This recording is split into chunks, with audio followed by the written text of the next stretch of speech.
오늘은 말라기 강의 첫 번째 시간입니다. 총 4장으로 이루어진 말라기는 39권의 구약 성경 중 마지막 책입니다. 말라기서는 선지자 말라기의 이름을 딴 것입니다. 말라기의 뜻은 나의 사자입니다. 그러나 말라기라는 이름이 가명이라고 주장하는 학자들도 있습니다.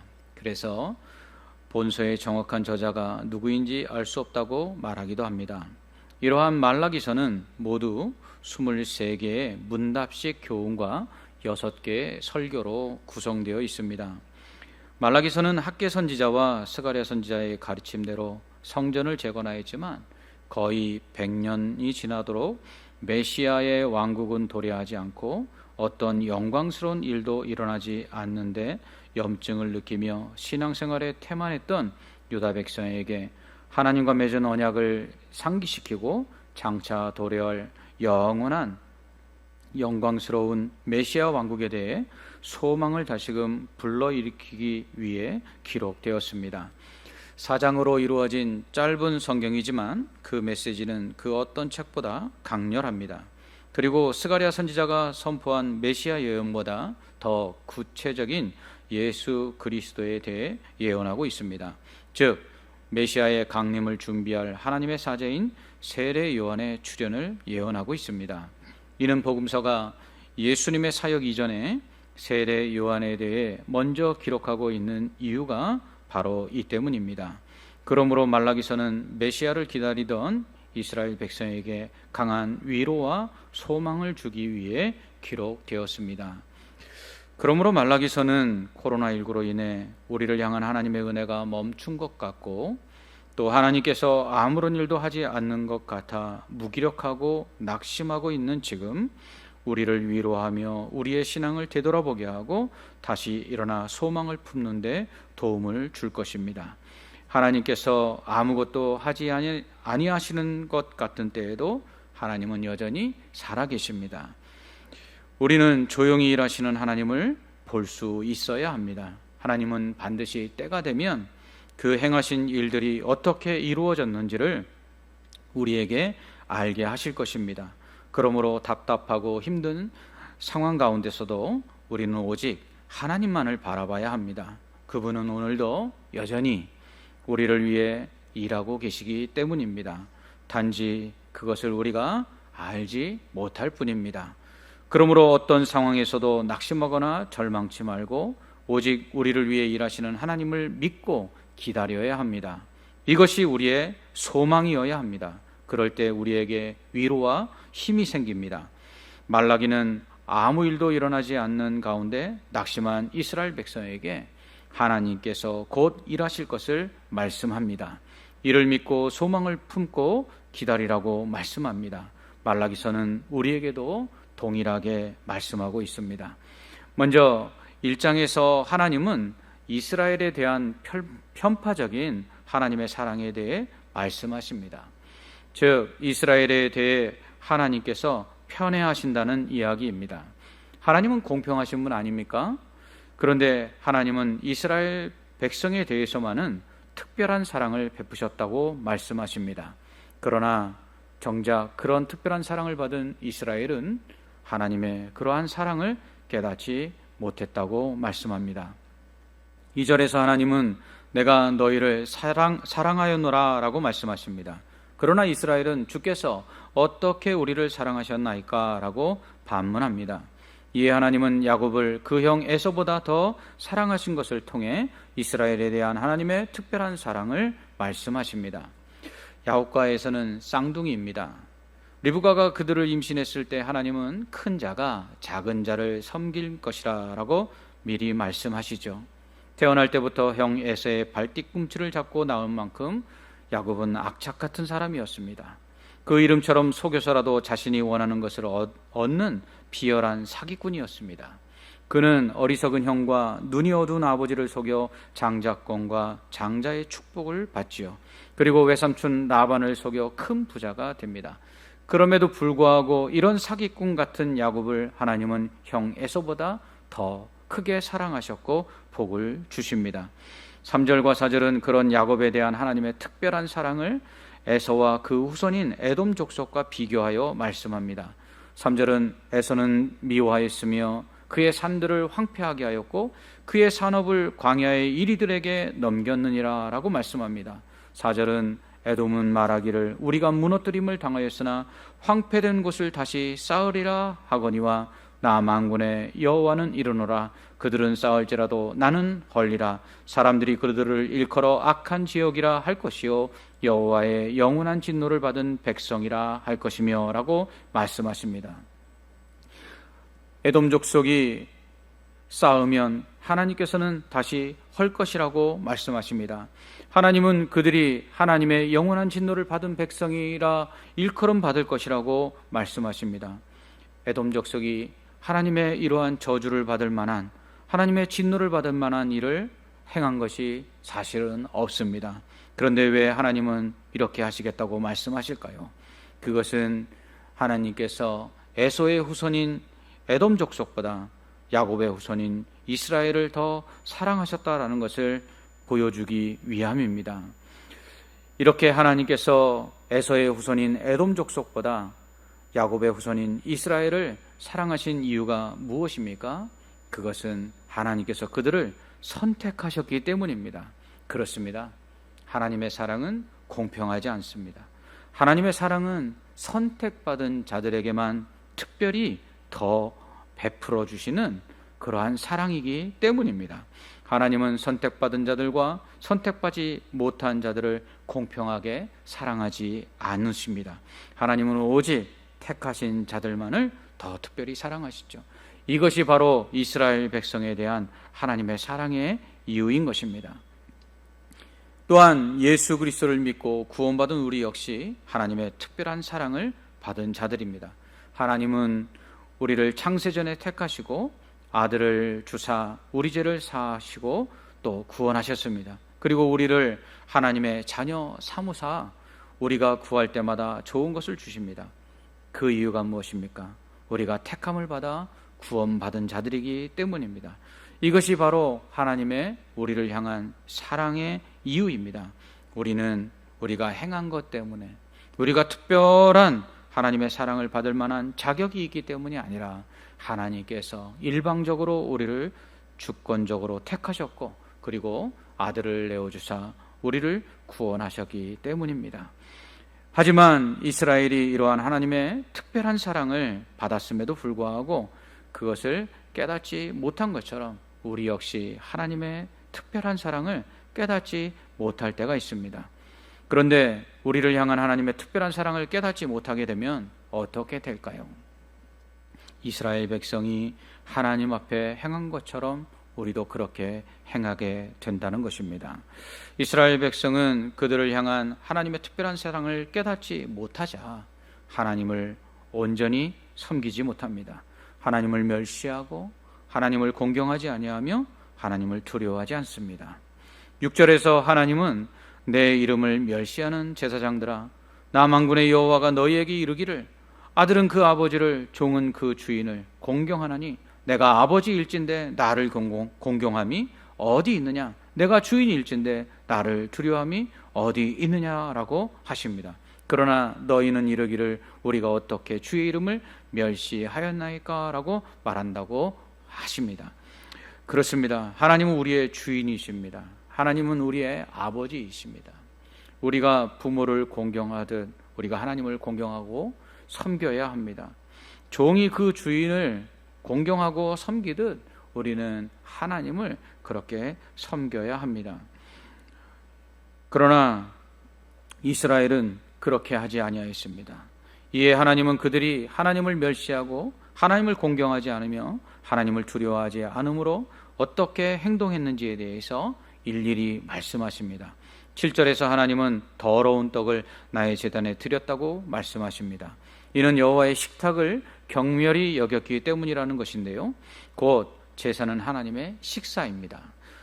구약 성경은 하나님께 드리는 제물을 하나님의 음식이라고 말씀합니다. 그런데 하나님께 더러운 떡을 드렸다는 것입니다. 하나님은 매 안식일마다 12개의 무교병을 만들어 성소의 떡상에 드리라고 말씀하십니다. 또한 소제의 제물로 떡을 화덕이나 기름에 구워 제물로 바치라고 말씀하셨습니다. 그런데 이스라엘 백성들은 그렇게 하나님께 드리는 거룩한 제물인 떡을 더러운 것으로 바쳤다라는 것입니다. 이에 하나님께서 그들이 하나님을 멸시하며 공경하지 않을 뿐만 아니라 두려워하지 않는다고 하신 것입니다. 뿐만 아니라 7절은 그들이 하나님께 눈먼 희생제물을 바쳤고 훔친 것, 저는 것, 병든 것을 드렸다라고 말씀합니다. 하나님은 흠없는 제물을 바치라고 하셨습니다. 심지어 제물에 얼룩이 있으면 그것도 바치지 못하게 하셨습니다. 그런데 이스라엘 백성들은 흠없는 제물이 아닌 하나님께 드릴 수 없는 것들로 제물을 삼아 하나님께 드렸습니다. 8절에서 하나님은 만약 그런 것들을 너희 청독에게 드려보라고 말씀하십니다. 그러면 그가 기뻐하겠느냐? 너희를 받아주겠냐라고 말씀하십니다. 9절에서 하나님은 너희는 나 하나님께 은혜를 구하면서 우리를 불쌍히 여기소서 하여보라. 너희가 이같이 행하였으니 내가 너희 중 하나인들 받겠느냐라고 말씀하십니다.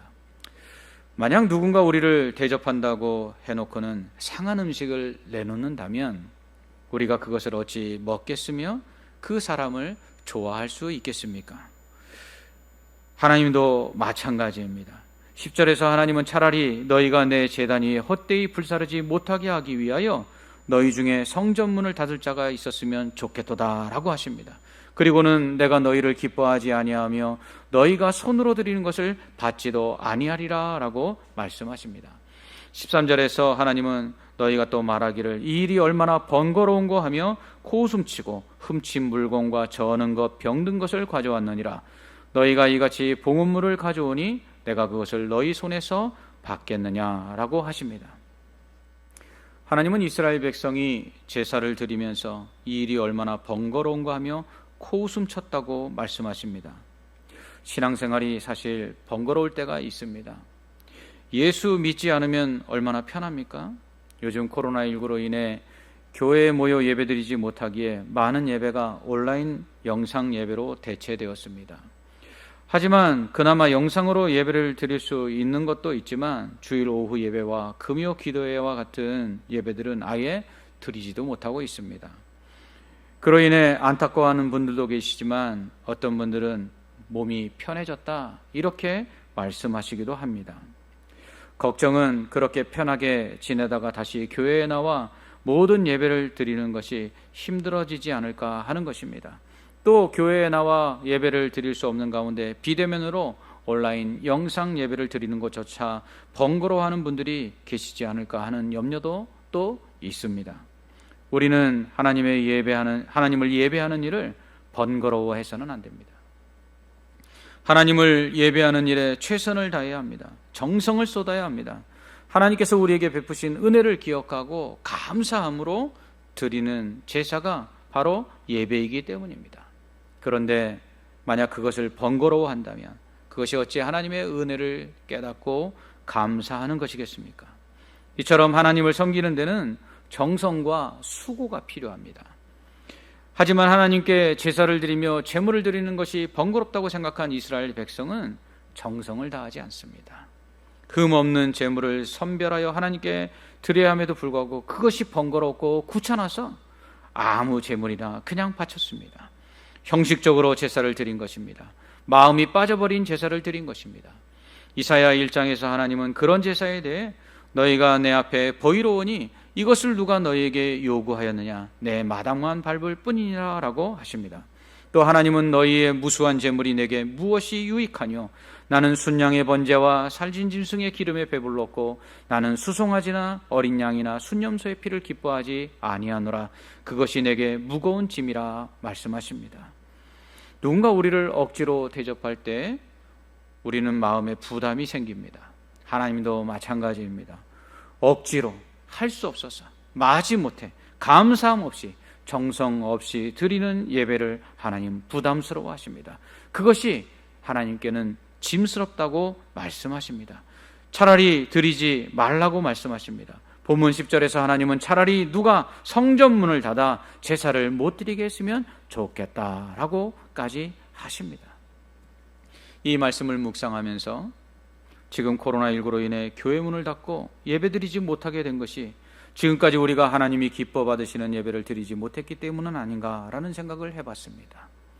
우리가 그동안 예배를 억지로 드리지는 않았는지, 마지못해 드리지는 않았는지, 할 수 없어서 감사함 없이, 정성 없이 형식적으로 드리지 않았는지 생각해 보았습니다. 그렇다면 다시 교회 문이 열리고 성도들이 모여 하나님께 예배드리기 위해서 우리가 해야 할 일은 다름 아닌 바로 우리의 예배를 회복하는 것입니다. 예배를 번거로워하고 부담스러워하며 정성 없이 형식적으로 드렸다면 이제는 온 마음과 정성과 힘을 다해서 하나님께 예배드려야 합니다. 그럴 때 하나님께서는 그런 예배를 받으시기 위해서라도 다시 닫힌 교회의 문을 열고 성도들이 모여 하나님께서 기뻐 받으시는 예배를 드리게 하실 것입니다. 하나님은 11절에서 해 뜨는 곳에서부터 해 지는 곳까지의 이방 민족 중에서 내 이름이 크게 될 것이라. 각처에서 내 이름을 위하여 분향하며 깨끗한 제물을 드리니 이는 내 이름이 이방 민족 중에서 크게 될 것임이니라 라고 말씀하십니다. 여호와의 식탁은 더러워졌고 그 위에 있는 과일 곧 먹을 것은 경멸이 여길 것이라 하여 내 이름을 더럽히는 이스라엘 대신 하나님은 해 뜨는 곳에서부터 해 지는 곳까지 모든 민족 가운데 하나님을 위하여 깨끗한 제물을 드릴 자를 택하여 하나님의 백성 삼으시겠다고 하시는 것입니다. 사실 우리가 바로 그 사람들입니다. 하나님의 제사를 멸시하고 업심여기며 더러운 제물을 드린 이스라엘 백성을 대신하여 예수 그리스도를 통해 구원하사 하나님이 받으시는 깨끗한 제물, 하나님이 원하시는 거룩한 제사를 드릴 수 있도록 이방 민족 가운데 택하신 자들이 바로 우리이기 때문입니다. 그런 우리가 하나님께 어떤 예배를 드렸는지 돌아봐야 합니다. 하나님은 훔친 것과 저는 것과 병든 것을 가져와 하나님께 드리는 이스라엘에 대해 내가 그것을 너희 손에서 받겠느냐라고 하십니다. 이사야 1장 15절에서 너희가 손을 펼 때에 내가 내 눈을 너희에게서 가리고 너희가 많이 기도할지라도 내가 듣지 아니하리니라고 말씀하십니다. 하나님께 더러운 제물을 드리고 하나님이 원하시는 거룩한 제사가 아닌 형식적인 제사를 드리는 자들이 그런 제사를 드리고도 하나님께 기도할 때 하나님은 눈을 가리고 귀를 막으사 하나님께서는 응답하지 않겠다는 것입니다. 그러므로 우리는 하나님께 좋은 것을 드려야 합니다. 14절은 짐승떼 가운데 수컷이 있거늘 그 서원하는 일에 흠 있는 것을 속여 내게 드리는 자는 저주를 받으리니 나는 큰 임금이요 내 이름은 이방 민족 중에서 두려워하는 것이 됨이니라 만군의 여호와의 말이니라 라고 말씀하십니다. 우리가 하나님께 더 좋은 것을 드릴 수 있음에도 불구하고 우리에게 있는 것 중에 덜 좋은 것을 하나님께 드리고 있지는 않는지요? 우리는 최선의 것을 드려야 합니다. 우리가 가장 좋은 것을 하나님께 먼저 드려야 합니다. 왜냐하면 하나님은 하찮은 분이 아니시기 때문입니다. 하나님은 우리가 가장 좋은 것을 드려도 그분이 우리에게 주신 것을 갚을 수 없을 만큼 우리에게 늘 고맙고 감사한 분이기 때문입니다. 하나님은 우리를 특별히 사랑하셨습니다. 하나님은 먼저 우리에게 가장 좋은 것을 주셨습니다. 바로 예수님을 주셨습니다. 그러므로 우리는 가장 좋은 것을 하나님께 드려야 합니다. 정성을 다해 하나님을 예배해야 합니다. 번거로워하며 무성의하게 예배해서는 안 됩니다. 하나님은 하나님의 이름이 모든 민족 중에 크게 되기를 원하십니다. 사실 하나님의 이름이 믿지 않는 자들에 의해서 영광을 가리우고 더럽혀지기보다 믿는 자들에 의해서 그렇게 될 때가 더 많습니다. 그러므로 우리는 예수 잘 믿어야 합니다. 우리 때문에 하나님의 이름이 해 뜨는 데서부터 해 지는 데까지 영광을 얻게 해야 합니다. 우리를 택하신 이유는 바로 이것 때문입니다. 이것을 위해서 하나님은 우리를 택하사 특별한 사랑을 우리에게 베푸셨습니다. 이러한 사랑을 받은 우리가 하나님의 그 사랑에 감사하여 하나님을 온전히 섬기고 하나님을 공경해야 합니다. 그것은 바로 예배를 통해 나타나야 합니다. 우리가 하나님이 기뻐 받으시는 거룩한 제사를 드리기 위해 우리는 정성을 다해야 합니다. 마지못해 억지로 무성의하게 형식적으로 예배해서는 안 됩니다. 온 마음과 온 뜻과 온 정성과 심지어 목숨을 바쳐서 하나님을 온전히 예배해야 합니다. 그럴 때 하나님께서는 우리의 예배를 기쁘게 받으시고, 또 우리가 예배하며 하나님께 구할 때마다 하나님은 우리의 기도를 들으시고 응답하십니다. 가장 좋은 것을 우리에게 주십니다. 그러므로 오늘 우리가 하나님을 예배하는 일에 가장 좋은 것으로 하나님께 드려서 하나님께서도 우리의 예배를 기쁘게 받으시고 더 좋은 것으로 우리에게 특별한 사랑을 베푸시는 그 은혜가 있기를 간절히 소원합니다. 기도하겠습니다. 우리를 택하사 특별히 사랑하신 하나님 아버지, 독생자 예수 그리스도를 내어 주시기까지 우리를 사랑하사 자녀 삼으시고 우리가 구할 때마다 좋은 것을 주시는 사랑의 하나님 아버지, 그 하나님께서 우리를 이처럼 사랑하시는 이유는 하나님을 온전히 섬기고 공경토록 하기 위함인 줄 아오니, 하나님이 우리가 하나님을 온전히 예배하고 하나님이 기뻐 받으시는 예배자가 됨으로 말미암아 하나님을 잘 섬기고 하나님께 영광을 돌리는 자들 되게 하여 주시옵소서. 정성을 다하게 하옵소서. 마지못해 억지로가 아니라 최선을 다해 하나님 앞에, 하나님이 우리를 위하여 아들을 내어주시기까지 최선을 다하신 것처럼 우리도 그렇게 최선을 다하여 하나님을 예배하게 하여 주시옵소서. 그리하여 우리가 하나님을 영화롭게 하고 해 뜨는 데서부터 해 지는 데까지 하나님께서 영광을 받으시는 귀한 은혜가 있게 하여 주시옵소서. 코로나19로 인하여 예배드릴 수 없는 상황 가운데 모여 예배드릴 수는 없지만 흩어져 가정에서 온라인을 통해서 영상으로 예배드리는 지금, 하나님, 그 모든 예배가 형식적으로 드려지는 예배되지 않게 하여 주옵시고, 그 모든 예배가 온 마음과 정성을 다하여 하나님 앞에 드려지는 산 제사가 되게 하셔서 하나님께서 기쁘게 받으시고 우리에게 더 크신 은혜와 복을 허락하여 주시옵소서.